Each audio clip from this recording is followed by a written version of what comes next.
Halo anak-anak, bagaimana kabar kalian? Luar biasa. Jumpa lagi kita di kelas bahasa Indonesia.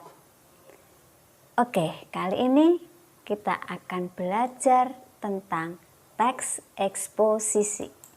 Ya. Nah, apa sih sebenarnya teks eksposisi itu? Ayo, ada yang bisa mengerti atau bisa menjawab? Betul, bagus sekali ya. Teks eksposisi itu adalah sebuah teks ya, yang isinya berupa informasi dan pengetahuan yang memuat secara singkat dan padat. Ya. Nah, itu teks pengertian dari teks eksposisi. Nah, kemudian apa tujuan dari teks eksposisi? Apa tujuan dari kita menulis teks eksposisi? Nah, tujuannya adalah untuk menjelaskan atau memberikan suatu informasi tertentu supaya dapat menambah ilmu pengetahuan bagi pembaca. Ya. Nah, sehingga dengan membaca teks tersebut, maka pembaca akan memperoleh pengetahuan secara rinci dan jelas tentang kejadian tersebut. Nah, sekarang apa ciri-ciri dari teks eksposisi? Nah, yang pertama adalah gaya bahasanya itu bersifat informasi. Jadi memberikan informasi. Ya. Kemudian yang kedua, berbasis pada fakta. Artinya bahwa teks eksposisi itu berdasarkan kenyataan. Ya, bukan rekaan, tapi kenyataan. Kemudian ketiga, penyampaian teksnya jelas, lugas, dan baku. Ya, artinya bahwa penyampaian teks itu sesuai dengan kaidah bahasa Indonesia yang benar. Ya, jelas, tidak bertele-tele. Ya. Nah, kemudian yang keempat, memberikan pengetahuan baru. Ya, jadi teks eksposisi ini memberikan kita pengertian tentang sesuatu hal yang belum kita ketahui sebelumnya. Nah, kemudian yang kelima, teks eksposisi itu bersifat netral dan objektif. Artinya bahwa teks eksposisi itu tidak memihak suatu hal-hal tertentu atau memihak orang-orang tertentu, tapi bersifat objektif menurut pendapat banyak orang. Karena tadi sifatnya adalah apa? Sifatnya adalah fakta atau nyata. Jadi bukan rekaan. Ya, paham anak-anak? Oke, sekarang kita lanjutkan strukturnya. Ada berapa kira-kira struktur dari teks eksposisi? Betul, ada 3. Yang pertama adalah pernyataan umum atau biasa disebut dengan tesis. Yang kedua adalah argumentasi atau suatu alasan. Yang ketiga adalah penegasan ulang. Ya. Nah, sekarang kita mau bahas satu persatu. Apa yang dimaksud dengan tesis atau pernyataan umum?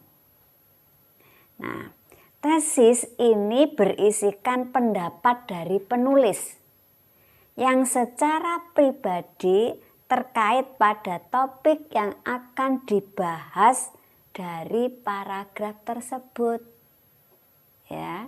Jadi tesis atau pendapat pernyataan umum ini berupa pendapat daripada si penulis tentang hal yang akan disampaikan atau dibahas atau topik yang ingin dibahas. Ya. Kemudian berikutnya adalah kedua adalah argumen atau alasan. Nah, jika kalian menyampaikan sesuatu kepada temanmu, ya, nah tentunya kamu pasti akan mempertahankan apa yang kamu sampaikan kepada temanmu, supaya temanmu itu percaya. Nah, demikian juga dengan teks eksposisi ini. Jika tadi yang pertama adalah tesis atau pernyataan umum, maka di sini supaya pernyataan umum itu bisa diterima oleh semua orang, maka si penulis harus memberikan argumen atau pendapat, ya, alasan yang memperkuat pernyataannya itu. Jadi supaya pernyataan atau tesisnya itu diterima oleh banyak orang, maka si penulis harus memberikan argumen atau alasan yang kuat terhadap tesisnya itu atau pendapatnya itu.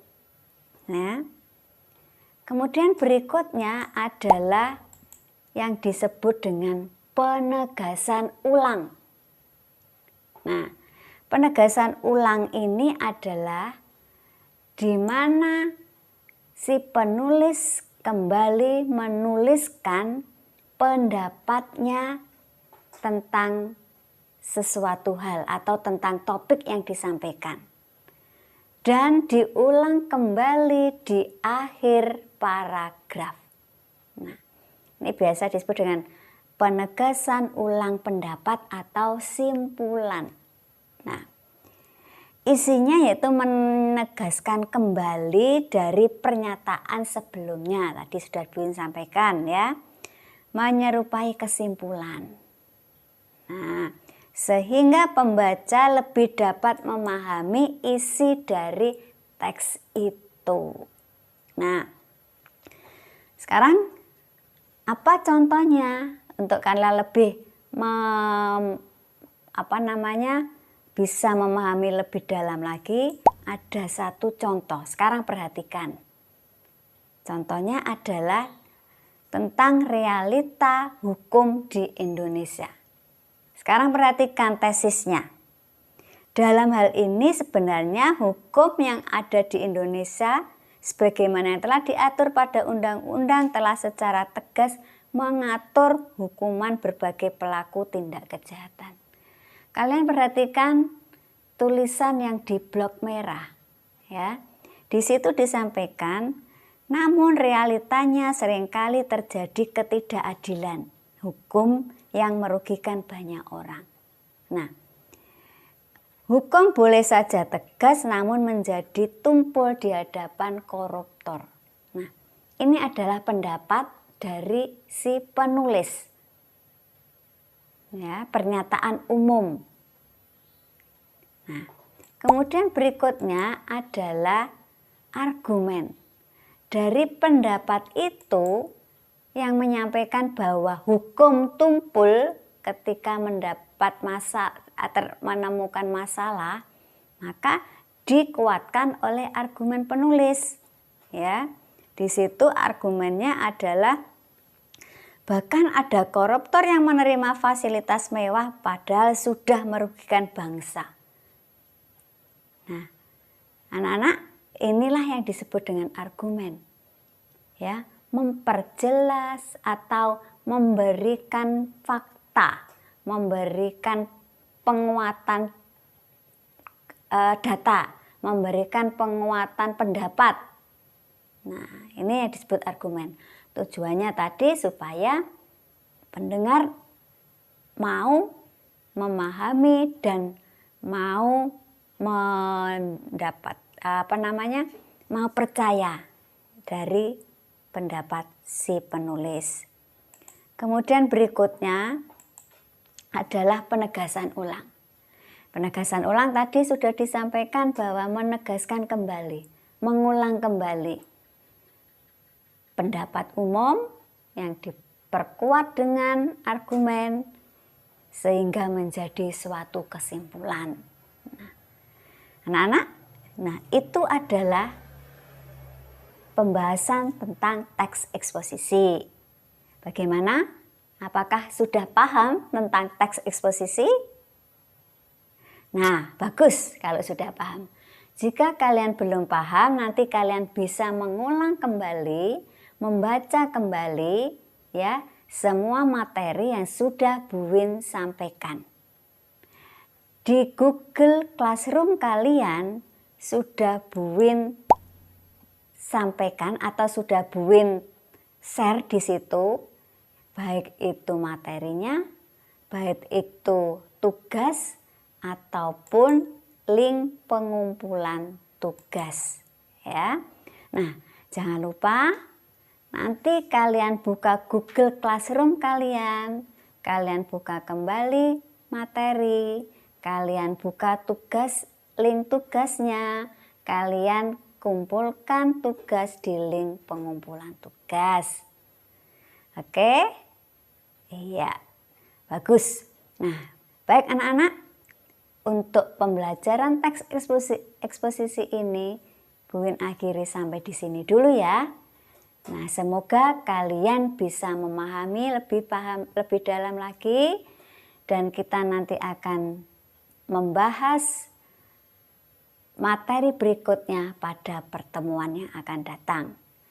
Terima kasih, sampai ketemu pada materi berikutnya.